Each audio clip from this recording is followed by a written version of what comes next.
Esta del conferencia dossier, del próximo comenzará a dossier grabarse. de Economistas sin Fronteras, la oligopolización de la economía.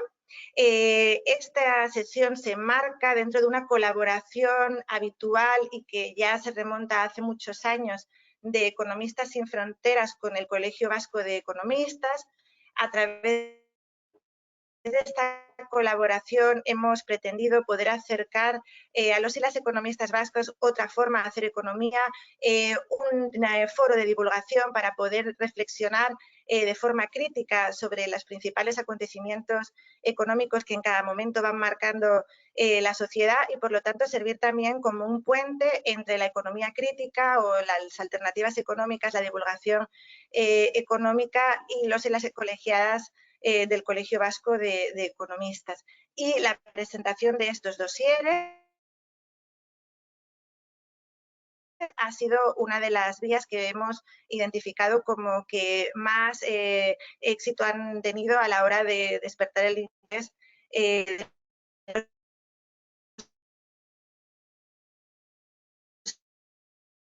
de las economistas vascas y, por extensión, al del resto de economistas y de personas interesadas en este tema, que como Dossieres de Economistas sin Fronteras son una publicación con carácter trimestral que Economistas sin Fronteras lleva realizando desde ya hace 10 años. El número 39, que es el que presentamos hoy, la oligopolización de la economía, no es el último, sino que acabamos de publicar el número 40, que se acaba ahora mismo de publicar bajo el título de Hacia la reorientación del modelo productivo de la economía española, y todos estos dosieres, desde el 1 hasta el 40 más reciente, podéis encontrarlos a través de la página web de Economistas sin Fronteras.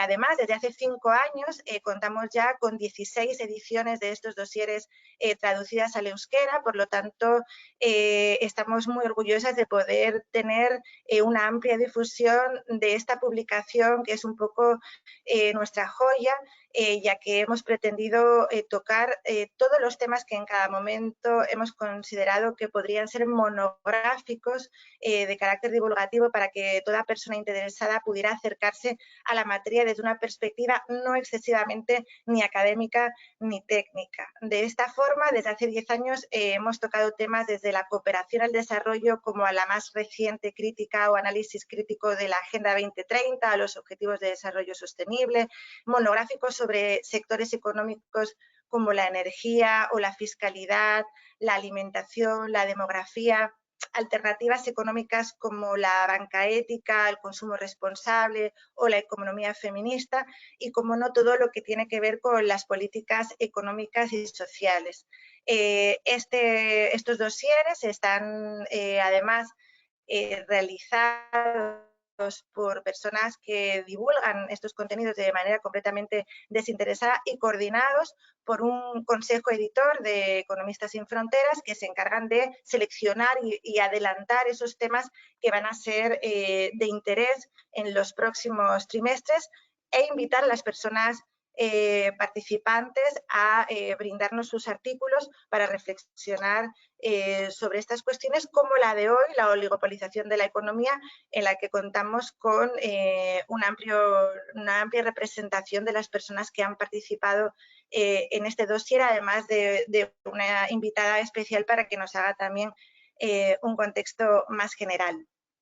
Me gustaría también comentaros brevemente, para ya dar paso a la persona que hará la presentación del dossier de hoy, cuáles son los artículos que componen este dossier coordinado por José Ángel Moreno Izquierdo y por Juan Jimeno Ullastres, que está hoy con nosotros, y que consta de los siguientes artículos. Uno de ellos, el creciente poder de mercado de las grandes empresas y sus implicaciones económicas, será presentado por la persona que lo ha redactado, por Antón Costas, de la Universidad de Barcelona. Tenemos también un artículo sobre la problemática fiscal de las grandes corporaciones, la elusión, corrupción y paraísos fiscales, a cargo de Carlos Cruzado, del Sindicato de Técnicos del Ministerio de Hacienda. También contamos con un artículo de Juan Torres, de la Universidad de Sevilla, sobre los conglomerados financieros, el poder sobre el poder, con otro artículo sobre los oligopolios tecnológicos, nuevas leyes económicas, viejas dinámicas corporativas, a cargo de Ignacio Muro, de Plataforma por la Democracia Económica y Economistas frente a la crisis. También contamos con otro artículo sobre el IBEX 35 y el poder económico que ha marcado la historia de España y su futuro, a cargo de Rubén Juste de Ancos, doctor en Sociología, con otro artículo titulado El callejón del gato capitalista, disputas frente al poder corporativo, la nueva normalidad, a cargo de Gonzalo Fernández Ortiz de Zárate, con quien contamos también hoy en esta presentación, con otro artículo sobre la democracia en la empresa, una alternativa posible, a cargo de José Miguel Rodríguez Fernández, Chemi de la Universidad de Valladolid, que también está esta tarde con nosotros. Y por último, como todos los dosieres, también se comenta un libro que se recomienda en el dossier, y en este caso el libro se trata de El oligopolio que domina el sector eléctrico, de Enrique Palazuelos, y cuya revisión está hecha por Rodolfo Rieznik, ¿de acuerdo? Pues sin más, después de haber hecho este repaso de los contenidos de este dossier que podéis encontrar en nuestra página web, como os comentaba, doy paso a Juan Jimeno Ullastres, uno de los coordinadores de este dossier, quien mejor para poder hablarnos de él.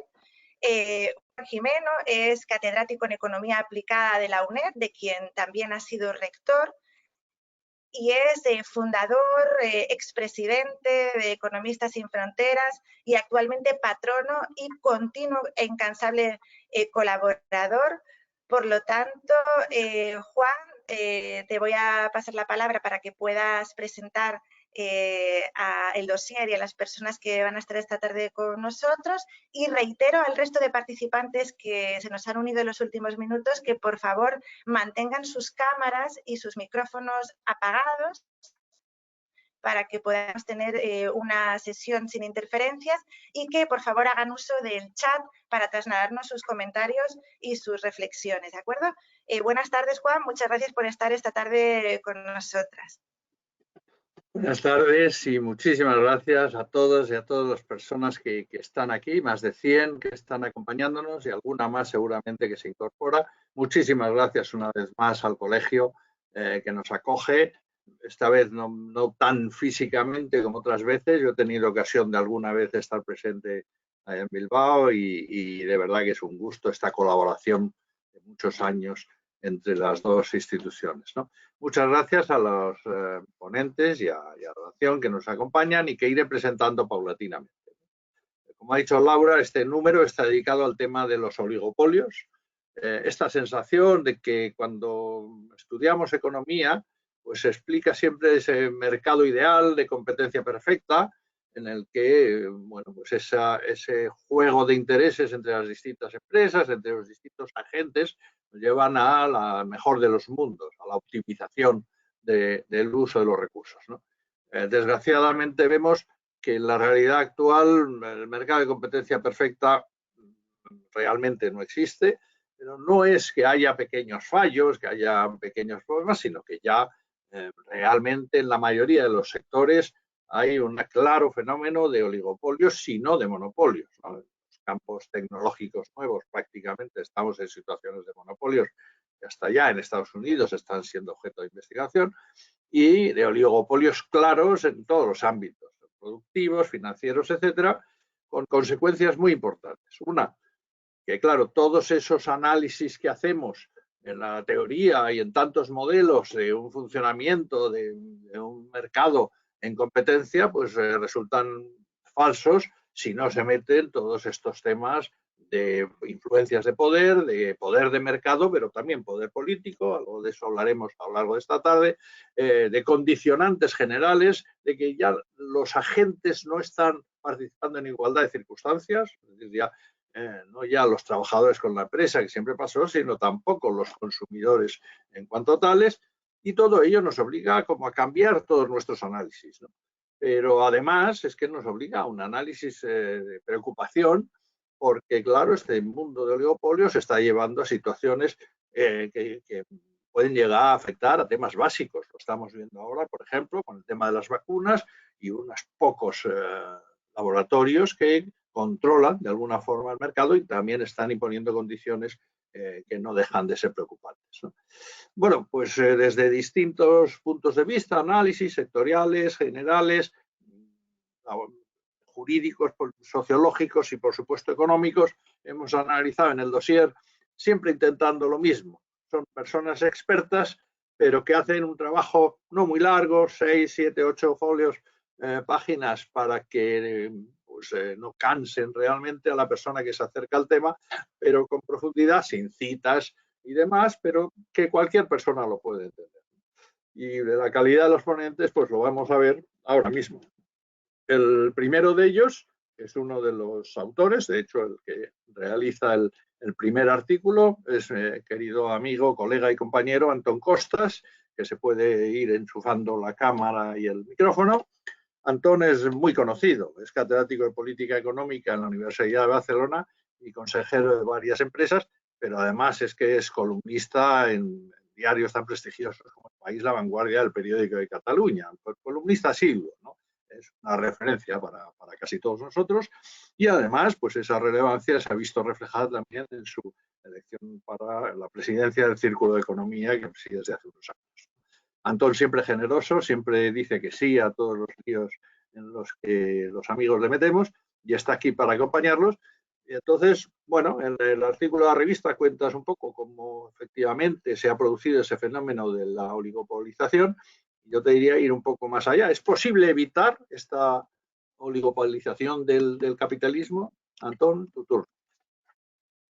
Muchas gracias, Juan. Buenas tardes. Es un placer, diría un honor, esta invitación y la oportunidad para estar en esta conversación con todos ustedes, con la gente de Economistas Sin Fronteras, del Colegio de Economistas Vascos y con todos ustedes. Insisto, gracias, un placer.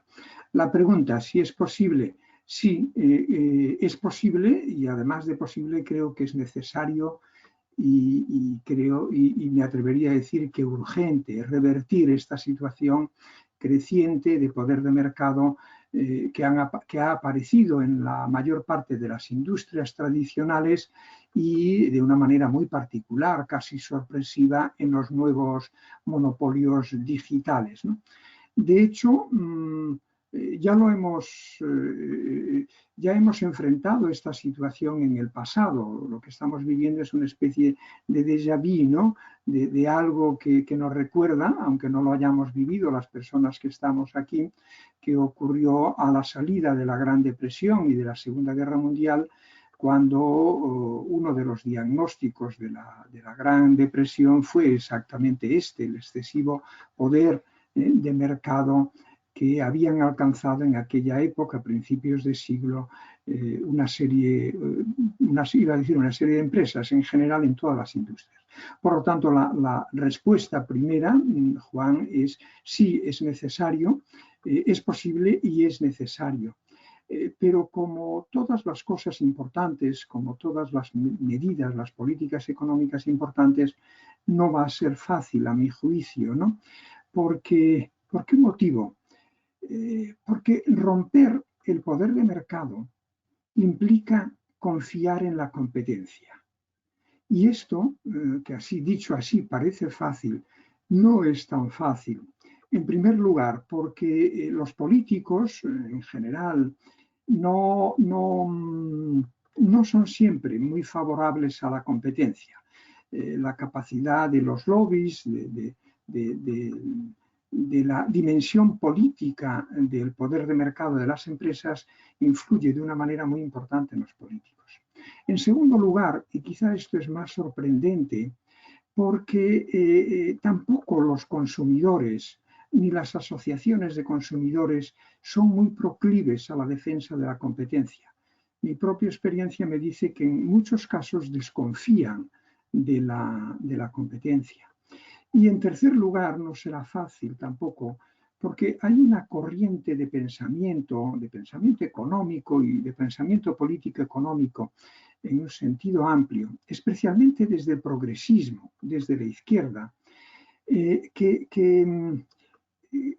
¿cómo lo diría?, que confunde la crítica al capitalismo, o al menos aquellas formas más perversas del capitalismo, confunde esta crítica con el sistema de mercado, con la crítica al sistema de mercado. Y si no somos capaces de distinguir entre la crítica al capitalismo monopolista o oligopolista actual de lo que es el sistema de mercado, nos va a ser muy difícil, Juan, revertir estas situaciones de poder de mercado, ¿no? Yo, si me permiten aquí un apunte, que es como una especie de declaración personal, yo como economista me siento muy desnudo cuando no puedo confiar en las virtudes del sistema de mercado, porque me quedo desasistido.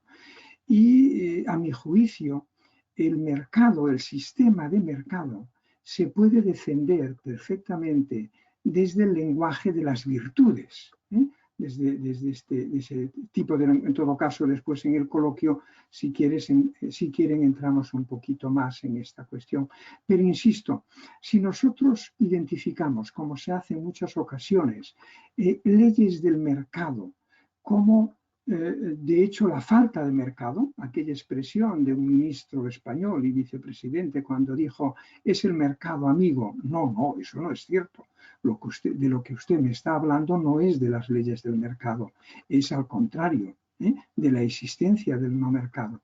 Por lo tanto, mi primera reflexión para responder a tu pregunta es que sí que es necesario, sí que es posible, revertir las situaciones de poder de mercado que tenemos ahora, de concentración en la mayor parte de las industrias y de situaciones de oligopolio y monopolio, pero que nos va a ser difícil porque, insisto, hay mucha resistencia a aceptar, a comprender y a aceptar las virtudes de la competencia.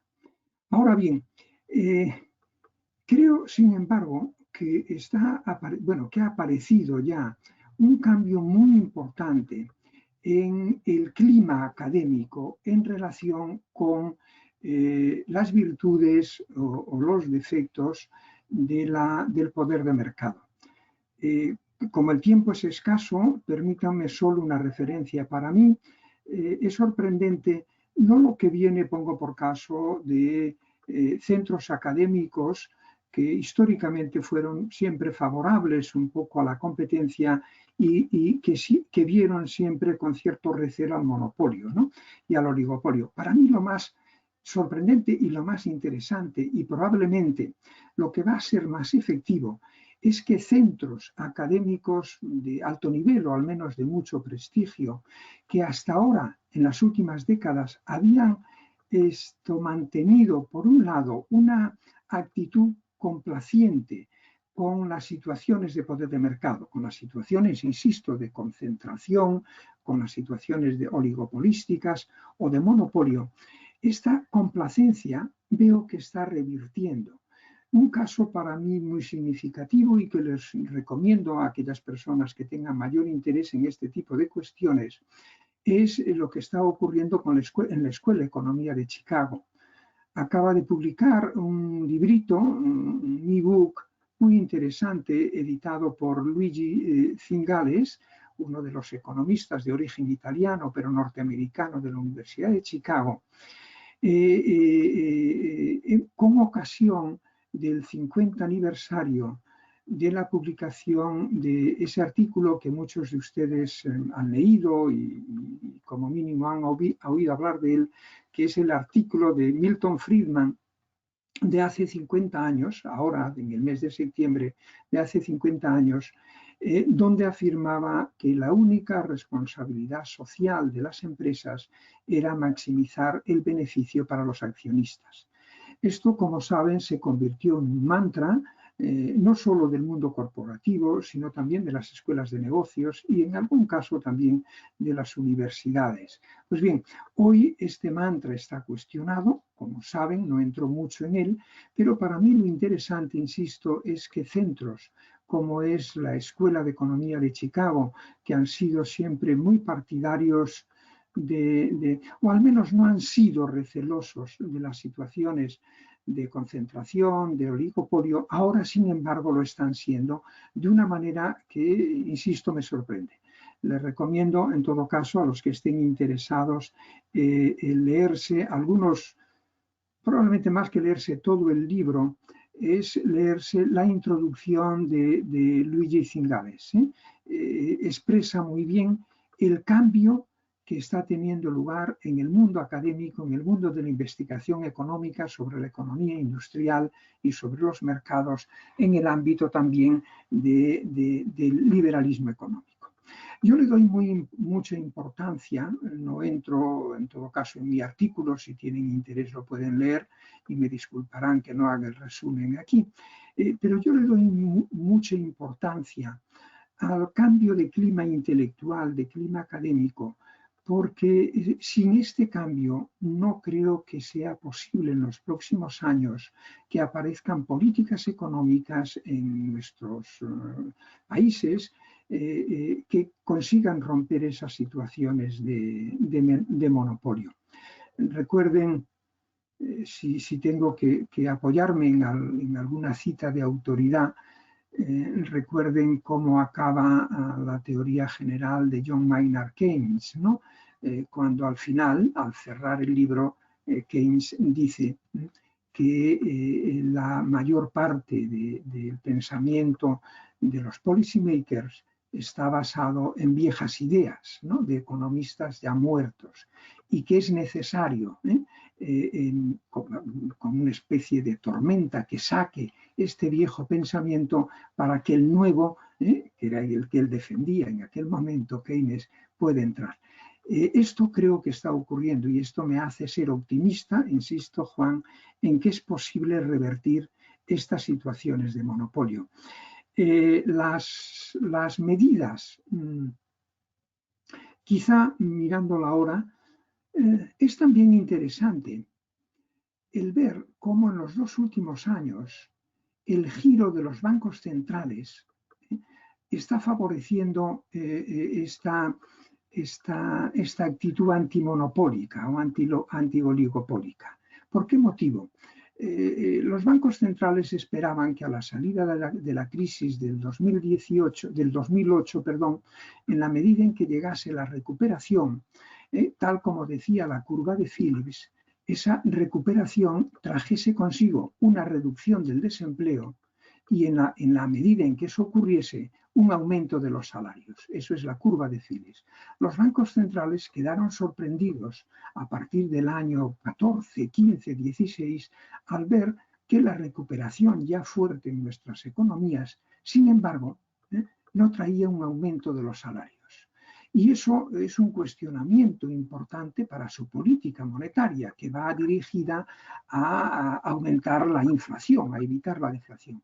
Y en este sentido es curioso cómo desde hace 2 o 3 años los bancos centrales se están interesando en ver en qué medida la concentración empresarial, el oligopolio, puede ser una de las causas importantes del estancamiento de los salarios, cuando no de la caída. Este también es un segundo elemento, además de ese nuevo clima académico al que acabo de hacer referencia. Este también es un nuevo actor que viene en apoyo de la necesidad de romper las situaciones de poder de mercado, de concentración y de monopolio. Acabo. En todo caso, para después, son los 10 minutos ya que me ha dado Juan.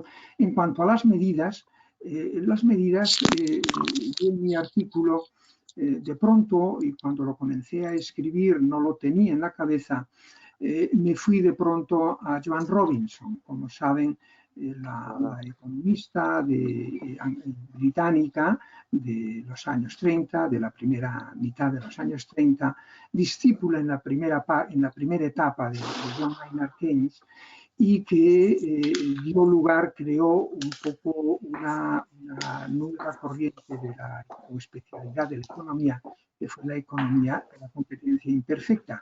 Bueno, buscando un poco también medidas en mi trabajo, llegué a ella, a Joan Robinson. Y hoy las medidas que tenemos que aplicar son las medidas que Joan Robinson ofrecía ya en los años 30 para romper aquellas situaciones de mercado. Ella decía que había que ir por la línea de salarios mínimos. Esto es importante, pero no es lo más determinante. Decía que había que reequilibrar el poder de negociación entre esas organizaciones y trabajadores, de lo contrario, son recíprocos de monopolio, ¿no? En los salarios, y en tercer lugar, ella decía que era fundamental la política antitrust, la política de defensa de la competencia.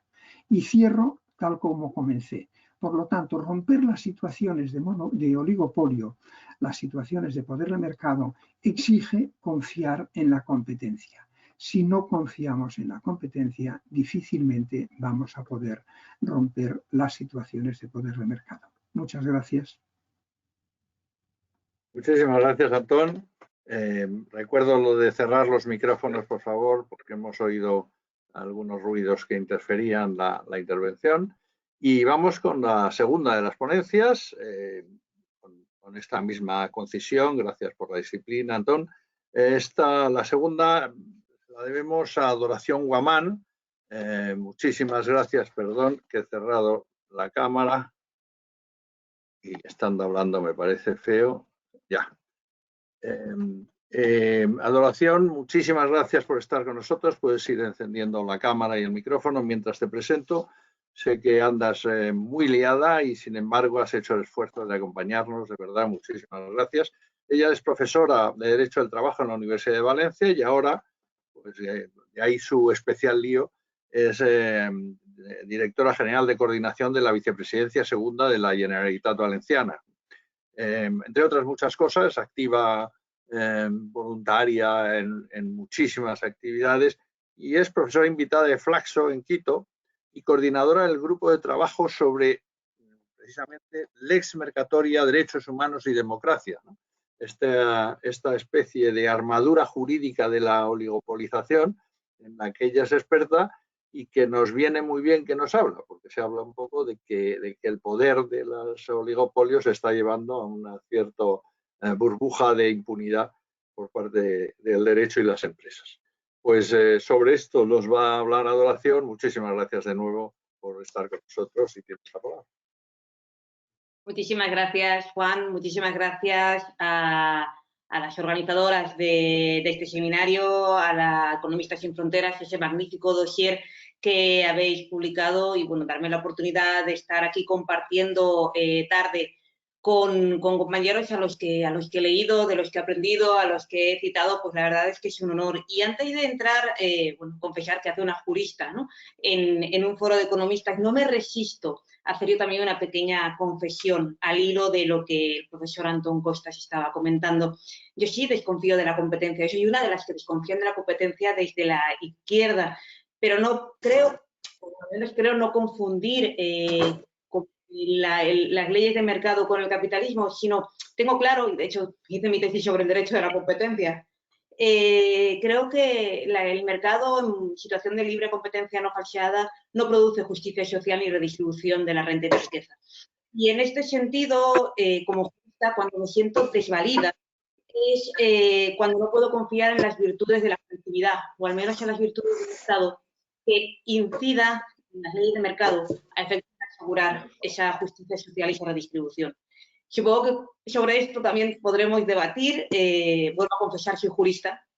Y como jurista creo que en un foro de economistas sobre este tema estoy obligada a hablar de una de las cuestiones en las que me he especializado siguiendo los pasos de un amigo de muchas de las personas que están aquí, de Juan Hernández Zubizarreta, leyendo y aprendiendo de lo mal.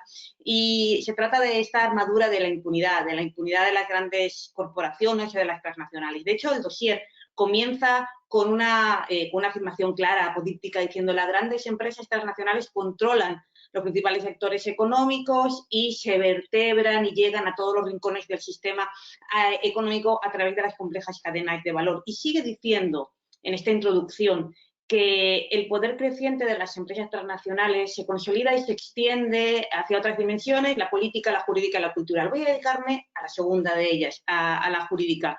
Y hay seis vertientes de esta dimensión jurídica que se encuentra constreñida o atrapada por el poder de las transnacionales, que querría comentar brevemente. para desarrollar este tema de la armadura jurídica. En primer lugar, el elemento constitutivo de esta armadura jurídica, que es la lex mercatoria. En segundo lugar, los elementos regulatorios, y no digo normativos, y podríamos entrar en muchísimo debate, porque realmente cada vez es más complicado encontrar una norma dentro de la lex mercatoria que cumpla con todos los requisitos de lo que yo diría que es una norma jurídica que parten del principio democrático. Por tanto, hablamos ya de regulaciones. Los sujetos, estados capturados o cómplices, empresas transnacionales y cada vez más las grandes instituciones financieras, el sustento ideológico que hemos teorizado tanto, el autoritarismo de mercado, las víctimas, personas y derechos humanos, comunidades, etcétera. Yo creo que la principal víctima aquí le podríamos llamar el derecho internacional de los derechos humanos, y luego las respuestas. Y aquí, por supuesto, voy a acabar y voy a intentar decir todo esto en 10 minutos, hablar un poquito de cada cosa en 10 minutos, de la respuesta en la que hemos confiado y donde hemos aprendido, nos hemos formado como militantes en el ámbito internacional, muchas de las personas que seguro que estamos aquí o vinculadas, por ejemplo, con el OMAL, que es el Binding Treaty. Cuando hablamos de empresas transnacionales, en realidad estamos hablando del ángulo muerto de los derechos humanos. Y normalmente, bueno, cuando hablamos de ese tema, lo idóneo es relatar un crimen corporativo. Podríamos hablar de Opal, de Chevron, de Brumadinho, de Mariana. Podemos hablar, por supuesto, del Rana Plaza. Y me gusta especialmente, aunque está manido, el crimen del Rana Plaza, porque si te pones a estudiar realmente el momento económico y la historia económica del desarrollo de Bangladesh, y en ese sentido estudias el Rana Plaza como un desenlace más que posible, un desenlace que además deriva del comportamiento consciente de las transnacionales. Por eso me llamaba mucho la atención cuando el profesor Costas decía está cambiando y en realidad está cuestionando esta frase, ¿no? Esta frase que hemos utilizado tantas veces de que las empresas solo tienen un deber que es ganar dinero. Se cuestiona por la responsabilidad social empresarial y dicen no. Ahora, además de ganar dinero, tiene una responsabilidad social. Bueno, las empresas que consiguieron hundir el Rana Plaza y que mataron a 1.129 personas tenían todas firmadas la responsabilidad social empresarial, tenían todas firmadas las auditorías y ninguna la cumplió. Ninguna auditoría fue óbice para evitar el crimen corporativo. El Rana Plaza nos evidencia, como evidencia Chevron, como evidencia Brumadinho, como evidencia Mariana, que las empresas internacionales violan los derechos humanos a través de las actividades realizadas a lo largo de las cadenas. Cuanto más bajo sea el eslabón, mayor es la gravedad de la violación, y que la mayoría de las violaciones se saldan con impunidad.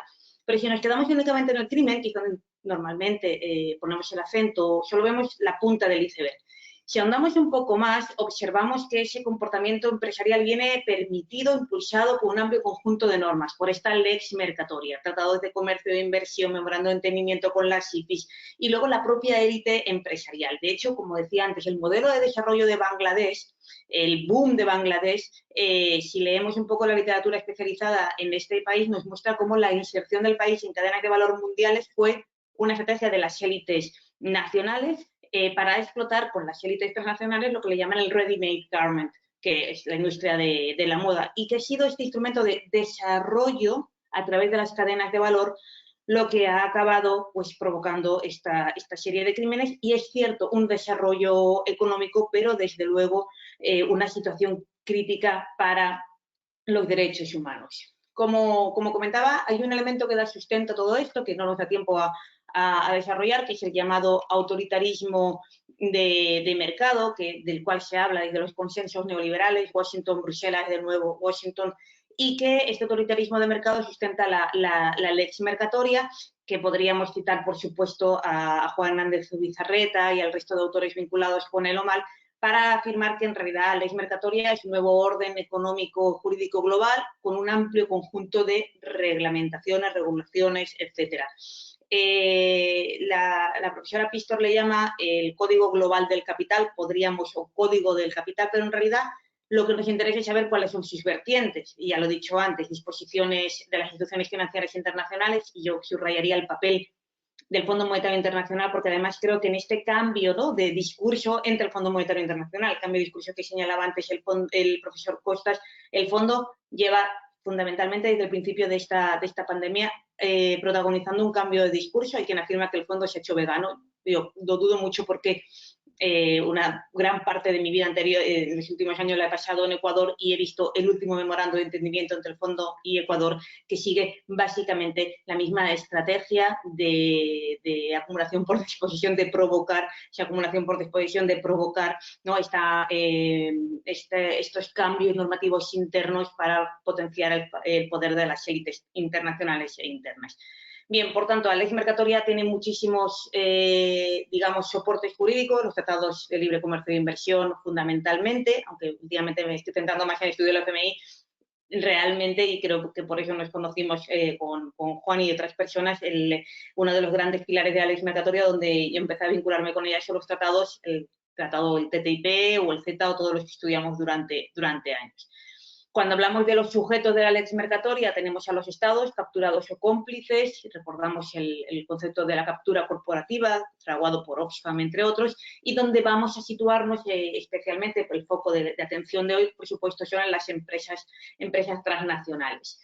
Desde la postura jurídica, y más como profesora de Derecho Laboral, el interés por estudiar las empresas transnacionales siempre ha tenido, además del enfoque de derechos humanos y de los crímenes corporativos, el otro enfoque, que es las condiciones de trabajo en estas empresas y cómo el trabajo en estas empresas se va degradando, no solamente hacia abajo, que es la imagen más clara, y la esclavitud moderna es la imagen más clara, sino también el impacto en los salarios de las matrices.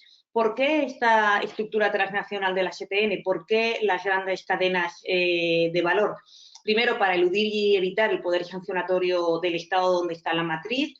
En segundo lugar, para buscar hacer ese dumping social, dumping de derechos humanos, dumping ambiental, para buscar los estándares más bajos y situar además a los Estados en esta carrera, ¿no?, a la baja para competir, para atraer a las propias empresas. En este sentido, vemos cómo la estrategia de desterritorialización de las empresas internacionales tiene un impacto jurídico claro, y esta emancipación del jus nacional, del derecho nacional, y en materia laboral, por ejemplo, no es solamente la emancipación del derecho nacional que marca una serie de salarios, también del poder sindical. Y esto es fundamental cuando se desterritorializan empresas que en Francia, por ejemplo, cumplen con los estándares de derechos humanos y laborales perfectamente y además tienen un trato con los sindicatos perfecto, y encontramos en sus filiales en América Latina con una profunda, o en Estados Unidos, una profunda dinámica antisindical.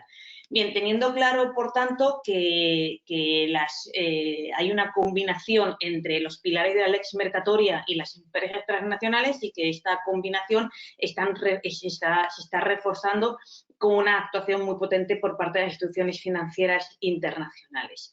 El diagnóstico, que por otro lado bebe o se apoya mucho en obras de los autores que escriben en este dossier, no puede acabar si no vemos el otro lado, las resistencias. Creo que durante la década anterior, la década entre 2010 y 2020, hemos visto un florecer de resistencias en contextos que se han ido convirtiendo en adversos. Estoy pensando en Chile, estoy pensando en Ecuador, por ejemplo, donde además se ha producido un aumento de la presión sobre las clases populares vía acuerdos con empresas, con instituciones financieras internacionales, y esta imposición autoritaria de medidas que en realidad eran una acumulación por disposición, una obturación de los mecanismos democráticos. Por ejemplo, el último acuerdo entre Ecuador y el Fondo Monetario Internacional se aprueba por el gobierno de espaldas al Parlamento, como todos, y tiene una serie de medidas brutales para las clases populares. Se produce un levantamiento popular que ya veremos qué consecuencias tiene. Eso fue hace un año, tenemos las elecciones dentro de un mes. En este sentido, dentro de esta revuelta popular se han ido fraguando también algunas alternativas jurídicas. Siempre hemos dicho que la alternativa jurídica es una parte más, es una lucha. Los derechos humanos son luchas que se plasman jurídicamente, pero que tienen siempre una parte de construcción popular que luego acaba convirtiéndose en una construcción jurídica que da forma a esa lucha. En este sentido, estoy citando a Joaquín Herrera, por supuesto. En este sentido, una de las luchas y la alternativa que yo planteo frente a esa armadura jurídica de la impunidad de la lex mercatoria es, sin duda, el binding treaty, el tratado vinculante sobre empresas transnacionales y derechos humanos. Para cumplir estrictamente con el tiempo, lo debería dejar aquí. Voy a coger un minuto más para hablar del binding treaty. En materia de derechos humanos, de derecho internacional de derechos humanos, no existe ninguna norma jurídica que establezca responsabilidades para las empresas transnacionales a nivel internacional. El problema es evidente. Cuando un Estado es incapaz, el derecho estatal es incapaz de aprender a las transnacionales cuando cometen crímenes porque se mueven, se fugan, tienen el velo corporativo, etcétera, necesitamos una norma internacional. Esto se lleva intentando desde el año 73-74 en Naciones Unidas. No se consigue hasta que, gracias al poder popular, en el año 2014 se producen estos momentos, ¿no?, de encuentro entre luchas populares y estados, en este caso Ecuador y Sudáfrica, que tienen representantes políticos que, bueno, apoyan las luchas populares y consiguen que se apruebe la resolución 26.9, para que se cree un grupo de trabajo para intentar aprobar ese tratado vinculante. Ese grupo de trabajo lleva desde el año 2015 celebrando sesiones. Este año se ha producido la 6ª sesión. He tenido la gran fortuna de asistir a alguna de ellas, en ocasiones como campaña global, en ocasiones como Estado ecuatoriano, y lo cierto es que, a pesar de todas las resistencias por parte de la Unión Europea, por parte de Estados Unidos cuando estaba dentro del Consejo de Derechos Humanos, por parte de los Estados aliados, los Estados satélites, ¿no?, de Japón, etcétera, lo que sí que es cierto es que a nivel de construcción, desde la ciencia jurídica crítica y desde la construcción del campo popular, de una alternativa y de una voluntad de crear un poder, de crear una vía jurídica para someter a las empresas internacionales, al menos generar responsabilidades, creo que este proceso ha significado mucho. Oír hablar, como también señalaba el profesor Costas, cuando oyes hablar ya a profesores de Derecho Internacional clásicos, de que es necesario un tratado internacional, y cuando de repente la ciencia jurídica, ya no la crítica, a veces también la ortodoxa, habla del Binding Treaty, bueno, entiendes que las luchas populares, aunque no estén dando el éxito que queríamos, y aún no se ha acabado la negociación, pero va francamente debilitada, esperamos que cambie. Ahora sí cambian las tornas en América Latina, podemos tener esperanza, pero aún así el proceso en sí ya está produciendo un cambio mínimamente esperanzador, aunque sea, ¿no?, en los pensadores y en la ciencia jurídica. Voy a dejarlo aquí, creo que estoy siendo respetuosa con el tiempo, y de nuevo muchísimas gracias por invitarme esta tarde. Gracias, Adoración. Te recuperamos luego en el debate final. Y ahora damos paso a Gonzalo Fernando Ortiz de Zárate, que también te puedes ir conectando, investigador del Observatorio de Multinacionales en América Latina, Paz con Dignidad, donde dinamiza las líneas de investigación sobre capitalismo del siglo XXI y nueva oleada de tratados comerciales, de que se relaciona en parte con lo que hablaba Adoración. Pero la pregunta, gracias también por tu participación en el dossier, por estar aquí. Y la pregunta un poco es, bueno, de alguna forma, ¿la pandemia ha cambiado algo, algunas dinámicas del capitalismo del siglo XXI? Kaixo Juan, eta eskerrik asko zuri eta Laurari bebai, eta gurbero bat denoi, un saludo grande para todos y todas y muchas gracias por la invitación a esta conferencia. Pues creemos que sí, ¿no? Una de las líneas de investigación que llevamos en lo mal precisamente en estos momentos es ver qué mutaciones están produciendo en el capitalismo actual, ¿de acuerdo? Hablamos de mutaciones porque tenemos claro que no estamos en una fase radicalmente diferente, pero sí que ciertas tendencias que venían reproduciéndose en esa vieja normalidad, lo que nosotros llamábamos como capitalismo del siglo XXI, pues en estos momentos se están acelerando, se están deformando, se están multiplicando exponencialmente, ¿no? Por eso precisamente hacíamos alusión a la figura de los espejos cóncavos del callejón del gato, que si alguien ha leído el libro Luces de Bohemia de Valle-Inclán, era la típica metáfora del esperpento, ¿no? Y por tanto creemos también que son, todos y todas hemos ido a alguna feria y hemos visto esos espejos cóncavos en los que se deforma nuestra imagen, que se agranda y se empequeñece. Pues precisamente creemos que estamos en ese momento en el que el capitalismo está atravesando pues, el callejón del gato y algunos elementos se están mutando y se están destacando especialmente, ¿no?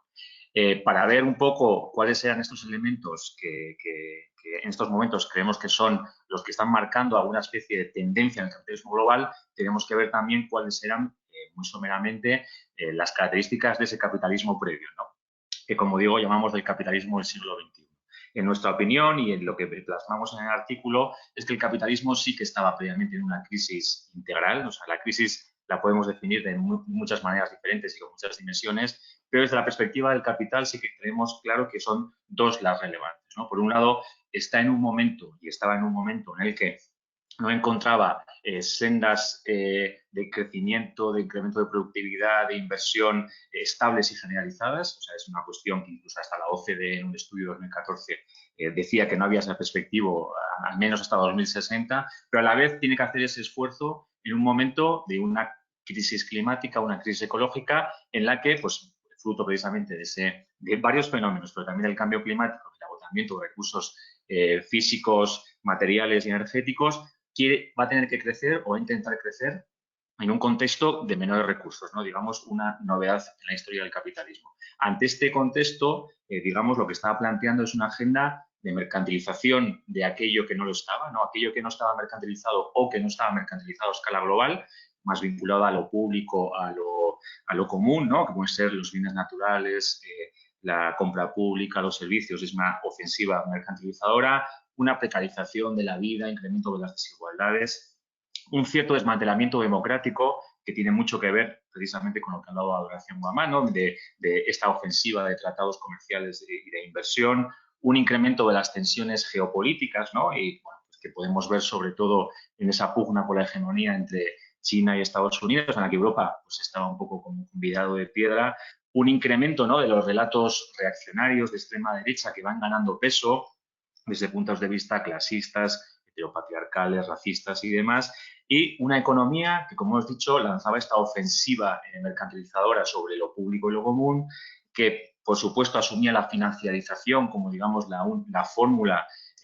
más válida en estos momentos de reproducción del capital, pero con todo lo que incluye eso en términos de vulnerabilidad, y que planteaba la famosa cuarta revolución industrial, el capitalismo digital de plataforma, como el horizonte de promisión, digamos, como aquello que podía hacer iniciar una nueva onda expansiva, una etapa, digamos, de crecimiento generalizado, ¿no?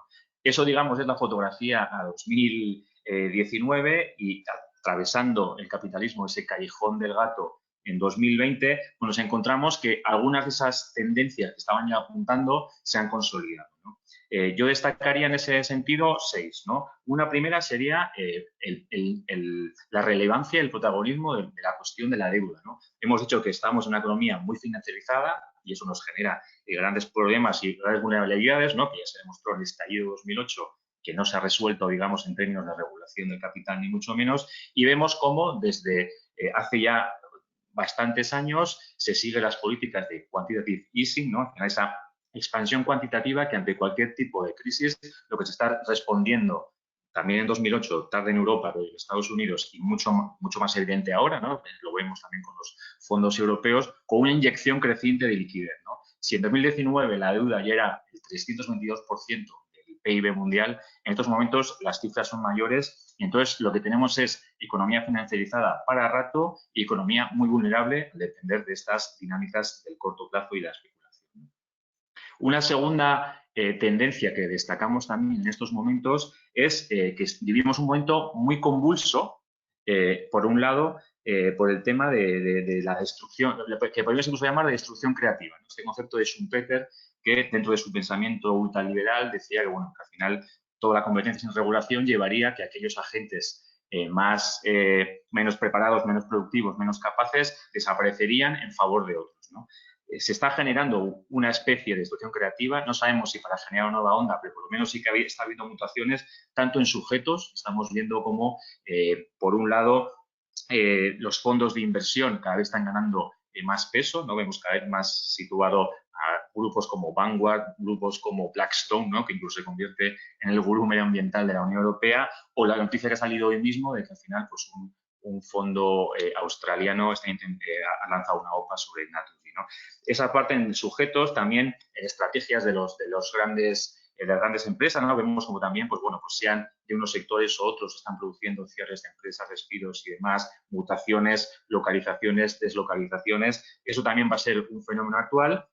Y sectores, digamos, está habiendo también una mutación en sectores que pudieron protagonizar el capitalismo en el siglo XX, ¿no? Porque al final la automoción, la aeronáutica y demás, como están en un momento de crisis, todos vinculados sobre todo a la pandemia, con el turismo, hostelería, y otros son los que están destacando, ¿no? Pero eso como lo voy a señalar a continuación, ¿no? Porque para mí es como el tercer elemento de estas mutaciones es que ya sí que surge como un ave fénix, digamos, un nuevo Fénix corporativo, que sería un poco el sujeto que plantea protagonizar esta nueva etapa del capitalismo, ¿no? Que sería esa articulación entre el capitalismo digital o el capitalismo de plataforma, como podemos decirlo, la economía verde, que sería también otro elemento que también surge como un elemento estratégico ante la situación de colapso ecológico, todo el conglomerado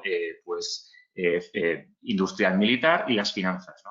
Y creo decir que estamos, digamos que no son diferentes tipos de capitalismos, como se nos quiere vender, sino que son formas de capitalismo muy vinculadas, ¿no? Al final, ¿quién es el que está financiando a Uber? Pues el fondo qatarí. ¿Cuánta necesidad de energía tiene la economía digital?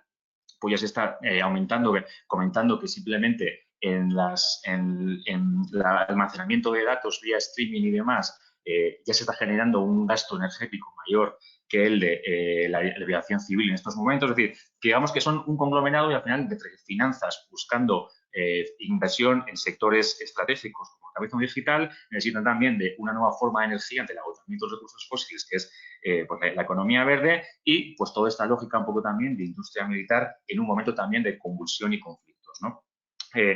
Todo este nuevo sujeto será capaz de llevarnos a una nueva onda expansiva, como he dicho antes. En estos momentos todavía no lo ha demostrado. Lo que sí ha demostrado es que tiene una capacidad de adaptación mucho mayor al momento actual, ¿no? Un momento de confinamiento y de recluimiento en casa, un momento de precarización del trabajo, un momento pues también de mayor control y seguimiento de la sociedad y de la gente, y por tanto sí que plantea como puede ser un poco el marco en la actuación, pero ni mucho menos a día de hoy ha demostrado esa capacidad de generar esa onda expansiva. Lo que sí ha demostrado es, en sentido contrario, una mayor capacidad de acabar con la competencia, es decir, los campeones globales, de los que habla también Muro en uno de los capítulos, ¿no? del dossier. Es decir, que esa plataforma que es capaz de dominar un único mercado, una única empresa global, eso es fruto también del capitalismo digital, la mercantilización superior es también fruto del capitalismo digital, y también, pues bueno, son unas dinámicas que parece que se adaptan mejor a esta situación actual, ¿no?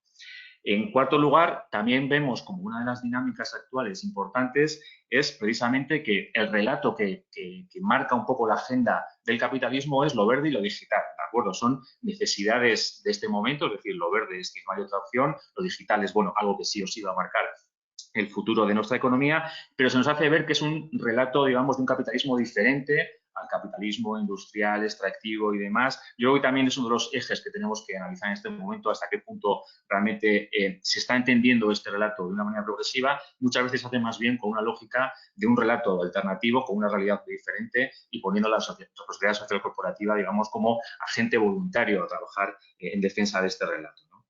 En quinto punto, creo que también lo que se ha hecho claramente es, ya entrando en el ámbito político, es una generalización de los conflictos, ¿no? Y por un lado también el conflicto social. Yo creo que también vamos a ver en los siguientes años, yo creo que ese proceso se va a incrementar, pero también de ese conflicto por la hegemonía mundial, ¿no? Al final tenemos lo que antes era una disputa más o menos basada en la guerra comercial, aunque sabíamos que puede salir otra cosa, ya parece una guerra abierta, ¿no? Entre Estados Unidos y China, y como he dicho antes, pues con un condado de piedra que por el momento es Europa, y ahí también viene todo su esfuerzo en generar ese plan de recuperación digital y verde, ¿no?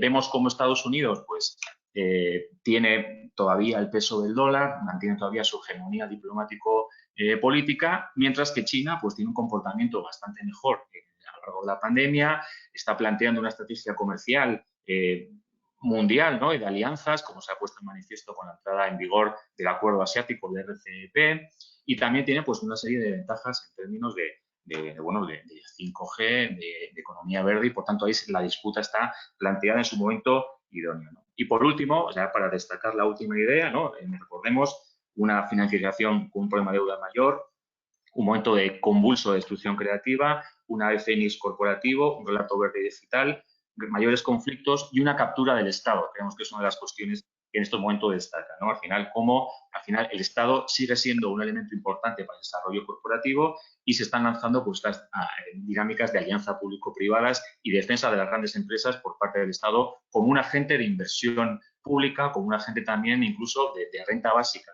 planteando incluso por el FMI, y que tiene un papel realmente importante en el desarrollo empresarial. Esos serían ya entonces los elementos, y dejaría para el debate un poco cuáles serían un poco también en este sentido las propuestas que haríamos para intentar revertir esta situación.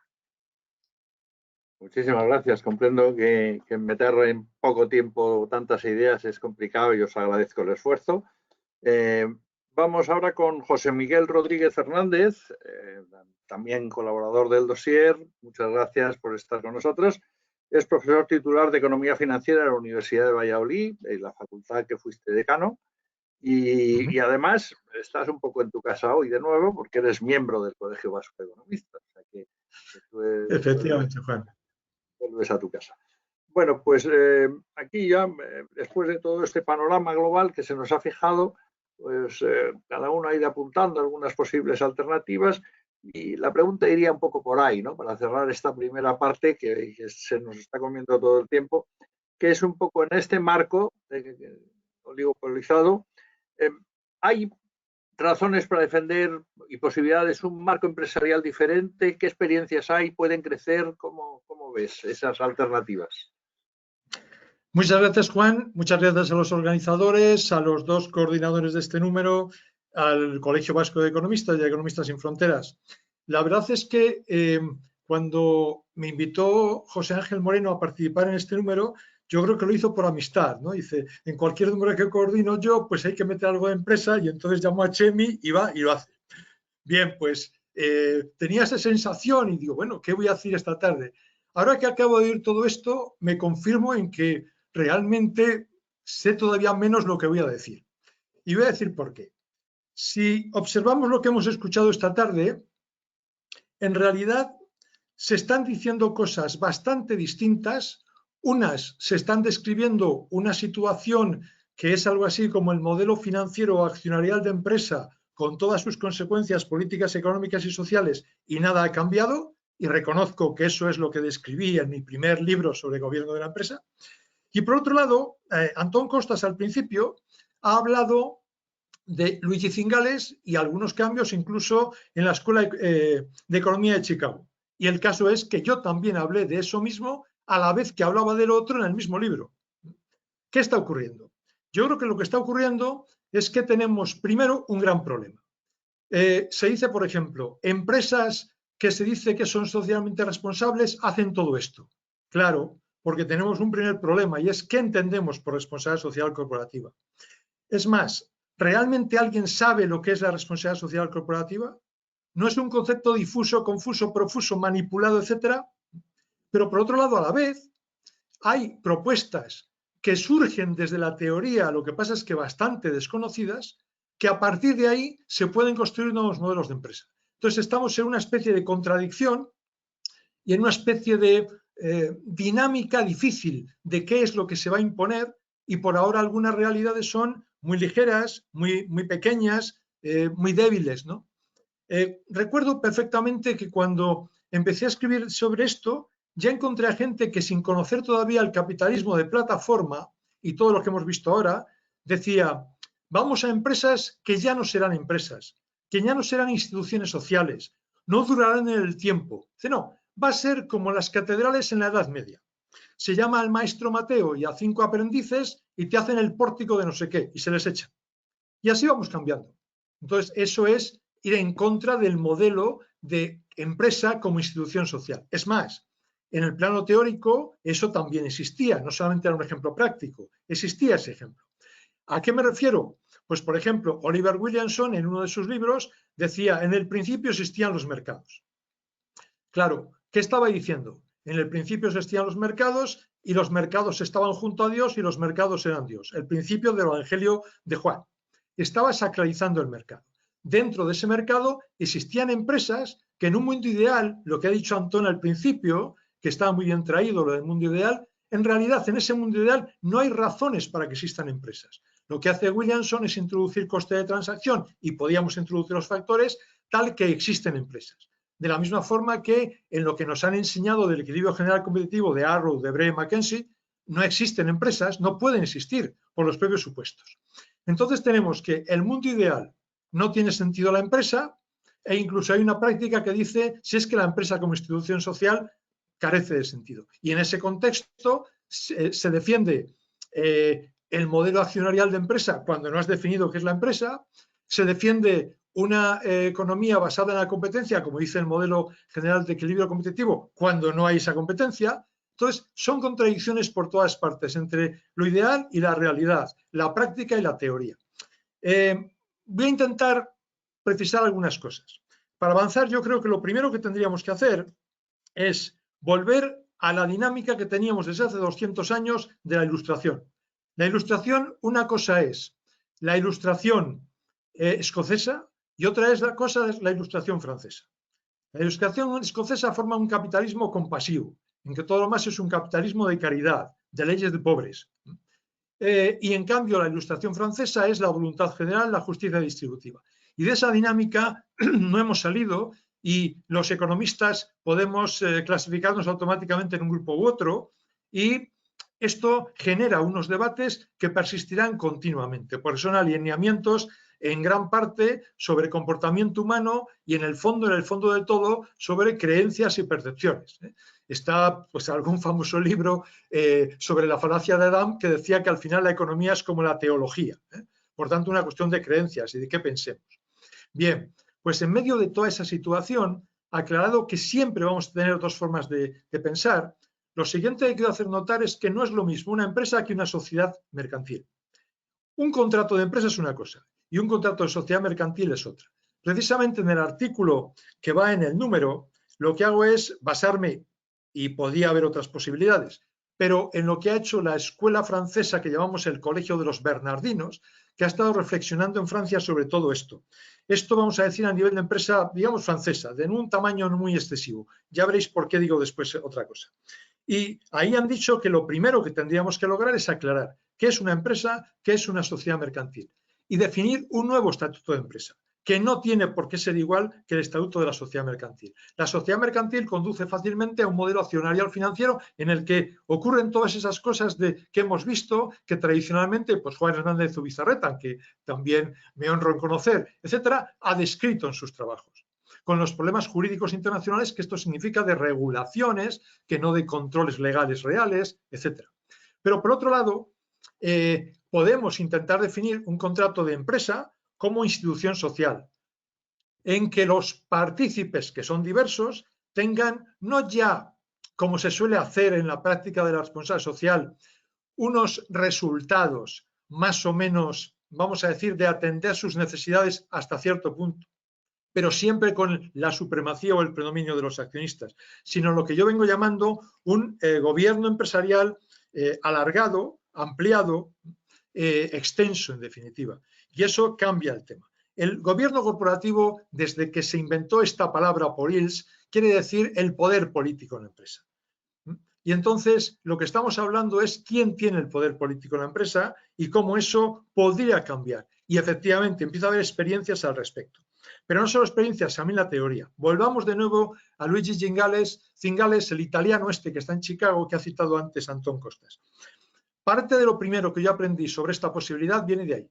Vienen de sus estudios, curiosamente en Escuela de Chicago, sobre nueva teoría de los derechos de propiedad. Y a partir de ahí se puede justificar una nueva participación en la empresa. A partir de ahí sumamos la vieja visión de Pigou de las externalidades, 100 años. Tenemos ya de esa aportación. Y unas externalidades para un economista de oficio es una razón importante. Una empresa que genera externalidades es una empresa que debe responder, debe internalizarlas y puede dar origen precisamente a un nuevo gobierno corporativo en que participen muchos stakeholders. Pero tiremos también, por ejemplo, de la señora Penrose y veremos que ella definió todo el trabajo de la teoría de equipos y cómo trabaja un equipo. Hoy, en este momento, por mucho que se diga, por ejemplo, yo soy amigo de Luis Garicano, pero discrepamos, ¿no? Entonces, ¿qué es lo que pasa? Luis siempre dice que su propio análisis microeconómico le lleva a ello, hace análisis del tipo un bufete de abogados que está formado por diferentes abogados y que comparten un piso, unos gastos y unos auxiliares administrativos y poco más. Entonces, cada uno de ellos hace una cosa diferente. Pero yo siempre le digo, es que eso no es una empresa. Cuando quisiéramos hacer Windows 11, no consiste en sumar 20.000 ingenieros en un patio puesto uno de otro, detrás de otro, no. Cuando entramos, incluso con conocimientos genéricos en una empresa, nos especializamos.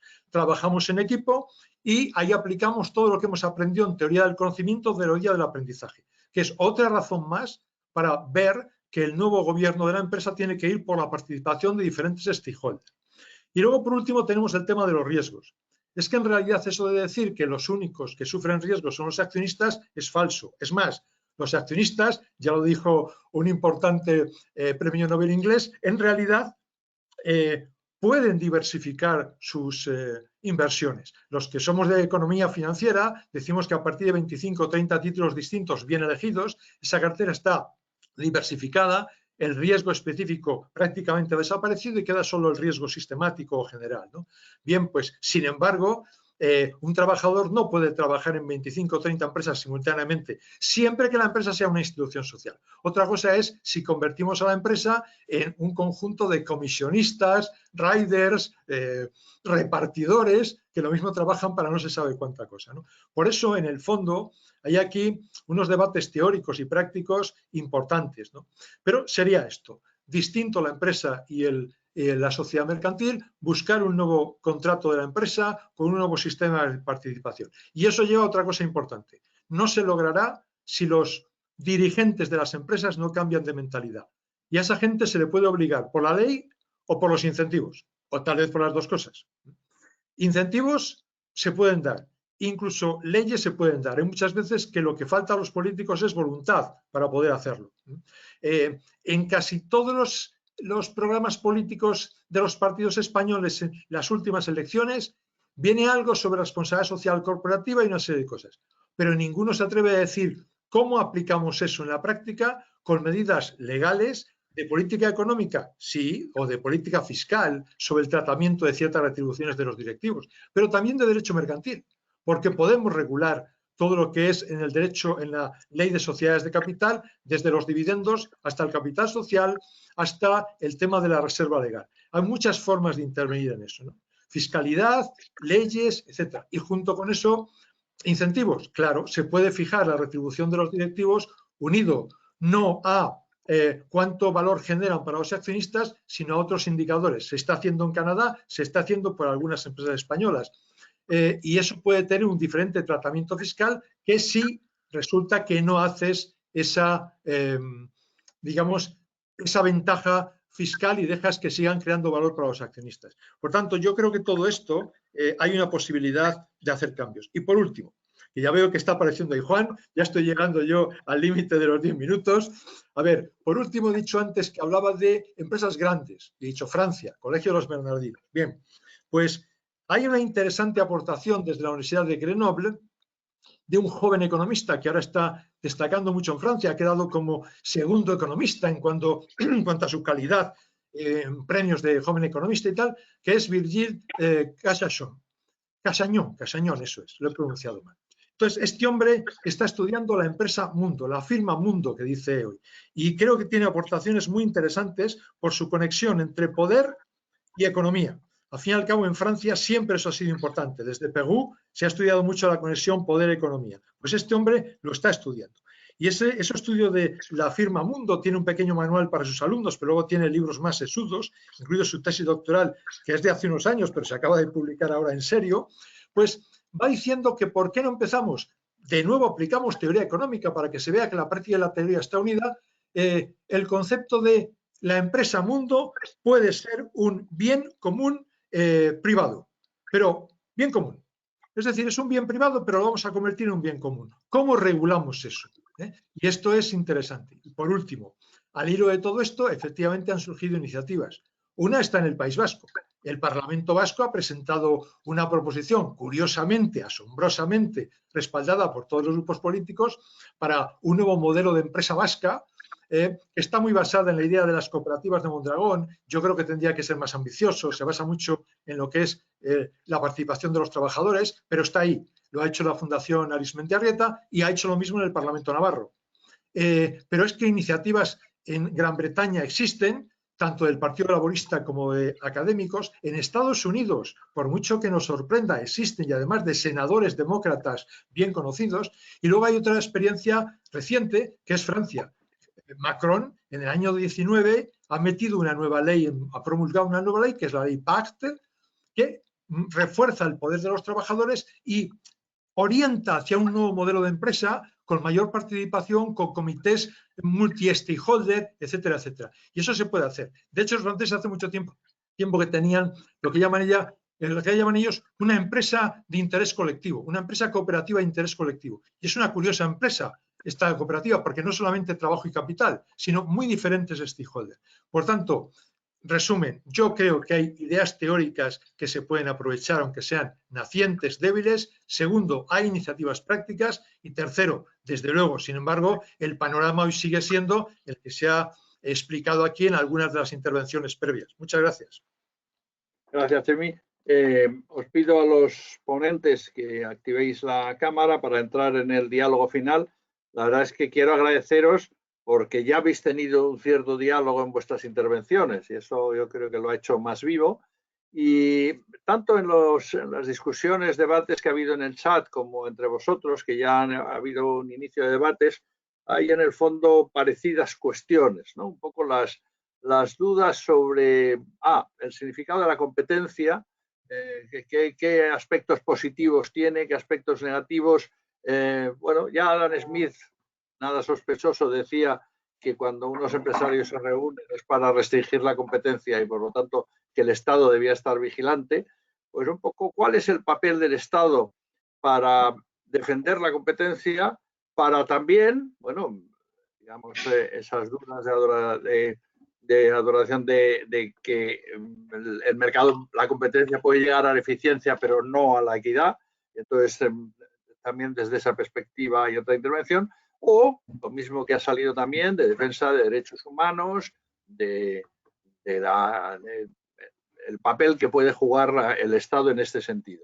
Pero al mismo tiempo, os hago una sola pregunta porque andamos ya mal de tiempo, pues para que un poco en vuestra intervención pues hagáis una reflexión sobre estos problemas. Al mismo tiempo habéis planteado las dudas que surgen de cada vez mayor poder sobre los gobiernos, la cierta perversión de la democracia, no ya temas de puertas giratorias, sino lobbies, influencia en tratados, en normativa, etcétera. Con lo cual, además de las discusiones teóricas, pero las discusiones de decir, bueno, es que aunque el Estado quisiera intervenir, podemos esperar que tenga libertad suficiente para poder intervenir en el sentido adecuado. Bueno, es un batiburrillo de problemas, han salido más o menos en los chats, han salido en vuestras propias intervenciones y como ahora tenemos pues 10 minutos, un cuarto de hora, porque queremos ser puntuales en el final también, pues os pediría que hagáis una intervención dentro de este mare magnum de problemas, podríamos decir políticos, pero que no es política en el fondo, pues ¿cuál es vuestro punto de vista? Por el orden que queráis. ¿Quién rompe el fuego? Si no, lo hago por decreto. Inverso al que hemos tenido antes. Inverso al... te quieres reservar. Eso, Antón, es un juego sucio, ¿eh? Iba a decir yo exactamente lo contrario, que le tocaba a Antón, le tocaba entrar que fuera el mismo. Podemos hacer un sorteo, entonces ver por quién empezamos, ¿no? ¿Por qué número?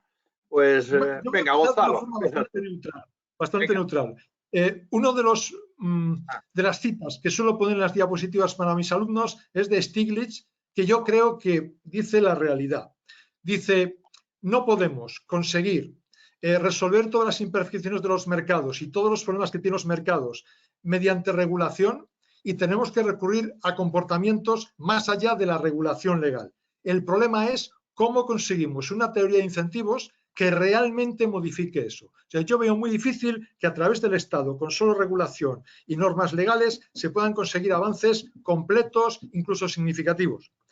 Por tanto, ¿podemos conseguirlo por otra vía? Y a mí una persona como Stiglitz, que no me parece especialmente orientado hacia una economía muy ortodoxa, dice no, tenemos que completarlo con algo que llamamos entre comillas responsabilidad social, pero que hay mucha gente que dice no lo llamemos responsabilidad social porque nadie sabe lo que es eso, sino que le llamemos un nuevo modelo de empresa o le llamemos simplemente una nueva teoría de incentivos aplicada a los directivos. Y el problema yo veo que es de diseño de esa teoría de incentivos. Y al final es de mentalidades. Es decir, la cuestión, como siempre, es, y ha salido de pasada, creo que lo ha dicho Antón, en lo que se enseña en las universidades y en las facultades.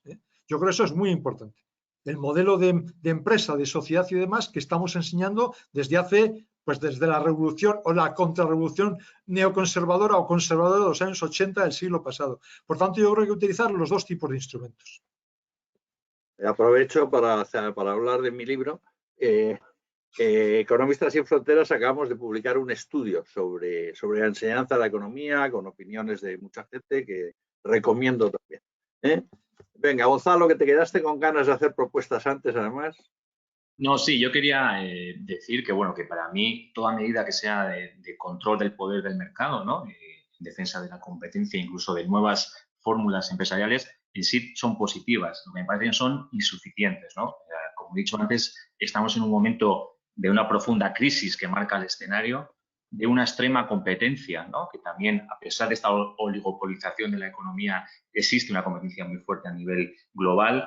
Existe también un marco de asimetría normativa muy fuerte, ¿no? Al final, una ley fuerte, ¿no? De los mercados, esa lex mercatoria que hablaba Dori, y existen también unas empresas enormes y que se estructuran en unas cadenas globales de poder, de valor, ¿no? En ese sentido, ¿es posible la competencia o establecer medidas que le limiten la competencia? Yo lo veo muy complicado dentro de la lógica del sistema. Entonces, si se pudiera, estupendo, pero sí que es verdad que todas estas características que he dicho hace que estas empresas abanderen más un proyecto propio más basado en su voluntariedad y no en la regulación, ¿no? Yo creo que de manera más allá, o sea, yendo más allá de lo que es esta competencia de estas nuevas empresas, deberíamos acabar con toda esta arquitectura de la impunidad corporativa que tenemos en estos momentos, ¿no? Y los tratados comerciales son un ejemplo. Y también, más que fomentar la competencia, mi opinión sería desmercantilizar y descorporativizar, sacar del mercado alguna serie de ámbitos, los que ya dijo Polanyi en su momento, ¿no? Que son esas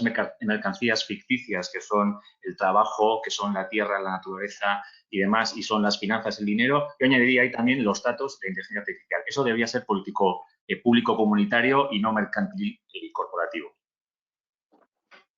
Gracias. Adoración.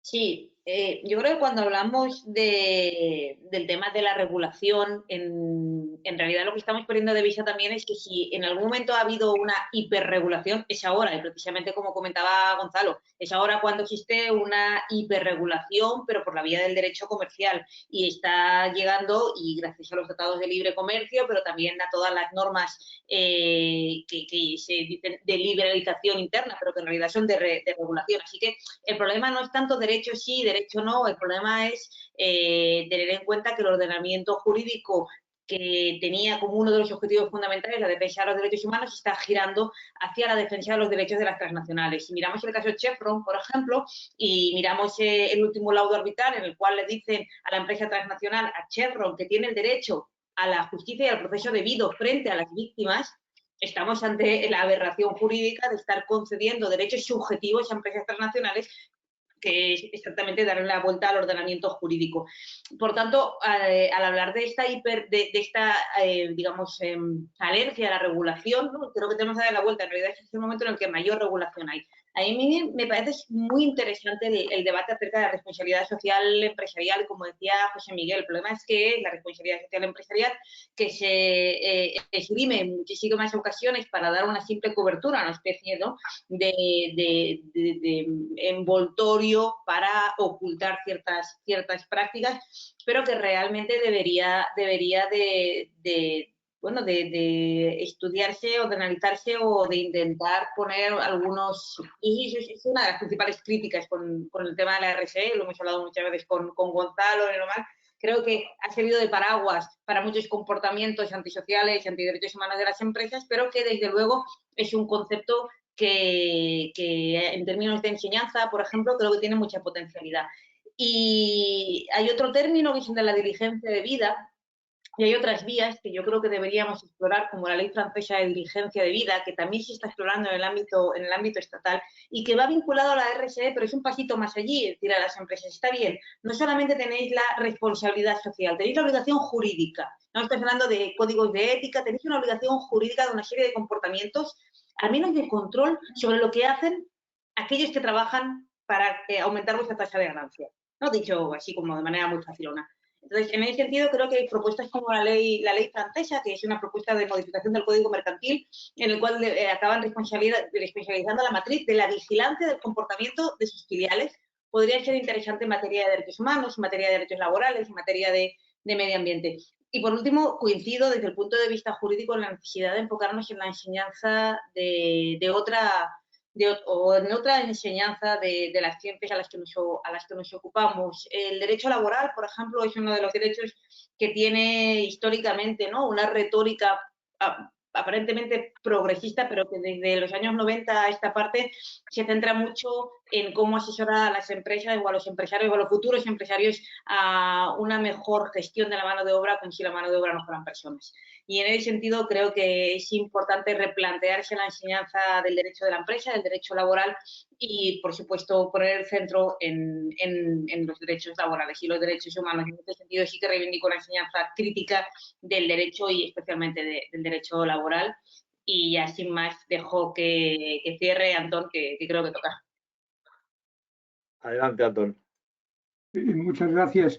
Vamos a ver, tú nos hacías una pregunta de cuáles eran las virtudes, por decirlo así, del mercado de la competencia, ¿no? Vamos a ver, para pensar la realidad y actuar sobre ella, tú necesitas tener un esquema mental en la cabeza, ¿no?, para pensarla y proponer cosas. Este esquema es diferente, cada uno tiene el suyo, o al menos hay muchas formas de pensar. El mío, mi esquema mental tiene como un elemento importante la noción de sistema de mercado. El sistema de mercado, no hay tiempo, pero estaba buscando mientras hablábamos un libro que sabía que tenía por aquí, que es el de Charles Lindblom, que no es un economista, es un politólogo muy conocido de la Universidad de Yale, ¿no? Y él en un momento dice, es perfectamente posible estudiar economía durante muchos años sin entender el sistema de mercado. Yo me licencié en la universidad sin entenderlo. Mis profesores tampoco lo entendían. Mi idea, insisto, es esta, es decir, hay que tener algún esquema mental para pensar, cada uno de nosotros tenemos el nuestro, todos en general tienen algunas virtudes y algunos defectos. El mío, insisto, es la idea de que o distinguimos la noción de mercado, de sistema de mercado, del concepto de capitalismo, o de lo contrario va a ser muy difícil pensar y hacer propuestas. Segundo, virtudes del mercado o de la competencia. Juan, 3 al menos. Asequibilidad. Creo que es el mecanismo que mayor capacidad tiene para proveer de bienes y servicios a los ciudadanos. Segundo, innovación y eficacia. No conozco ningún sistema que tenga históricamente mayor capacidad de innovación y eficacia. Y tercero, la integridad moral. Hablaba antes de que el mercado es posible defenderlo desde el lenguaje de las virtudes éticas, insisto ahora. Tercero, el capitalismo es como el colesterol, lo hay del bueno y lo hay del malo. Y utilizar una misma palabra para intentar describir el sistema económico norteamericano o británico, el sistema económico centroeuropeo, el sistema de capitalismo autoritario chino, el sistema de capitalismo delictivo ruso, utilizar un mismo término para describir realidades socioeconómicas tan diferentes nos va a llevar, a mi juicio, a la confusión. Sin duda, el capitalismo, el que a mí más me gusta, el que tiene menos colesterol, no es eterno, pero creo que tiene los siglos contados en este sentido. ¿Qué me interesa? Reformarlo en la línea de Stiglitz o reformarlo en la línea de Cingales. Es decir, orientarlo de nuevo, como se hizo después de la Gran Depresión de los años 30 y de la Segunda Guerra Mundial, orientarlo de nuevo a la prosperidad inclusiva, a la prosperidad para todos. Y creo que se puede hacer. ¿Cómo? Mi idea es mi último libro sobre el capitalismo. No hablo ahora de mi libro, pero tengo un libro del año 2017 que es La nueva piel del capitalismo, donde coincido con cosas que habéis dicho.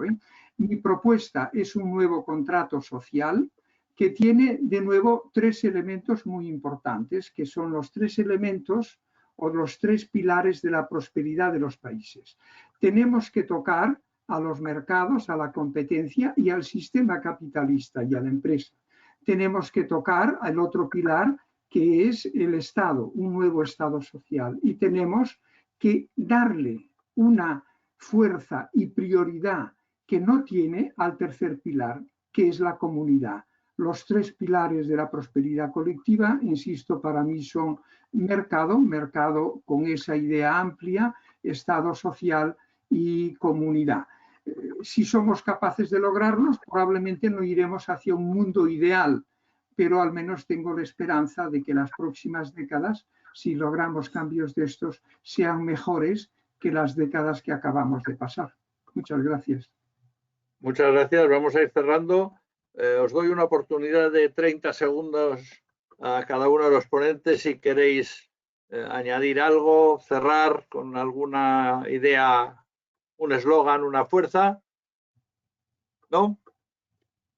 Sí, yo cierro rápido.